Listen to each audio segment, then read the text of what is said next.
దివ్యల మాదిరి వచ్చినాకనే ఈ కంప్లైంట్ ఇస్తున్నారన్నట్టు బయట చర్చ నడుస్తుంది. మీ వెనకాల ఏమైనా రాజకీయ పార్టీ ఉందా మీరు ఈ కంప్లైంట్ ఇవ్వడానికి బిగ్ బాస్ మీద? సార్, సమాజానికి హానికరమైనటువంటి షోలు ఎవరు పెట్టినా ఇప్పుడు రాజకీయ పార్టీలు ఏమైనా ప్రోత్సహిస్తాయండి? ఆ షోలను ఏమైనా ప్రోత్సహిస్తాయా? అట్లా అంటే ఇంతకుముందు గతంలో కూడా సిపిఐ నారాయణ గారు ఒకసారి బిగ్ బాస్ షో పైన కంప్లైంట్ చేసిర్రు. మరి ఆయన రాజకీయ పార్టీ కదా. మేము యువకులం అండి.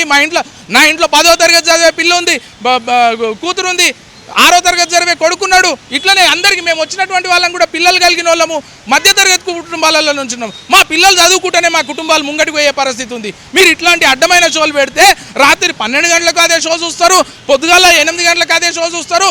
కేవలం స్కూల్లో ఫోన్లు అలౌ చేయరు కాబట్టి, చూస్తలేరు కాబట్టి ఇంటి దగ్గర ఉంటే అదే షోలు చూస్తున్నారు, విచ్ఛిన్నమవుతున్నారు.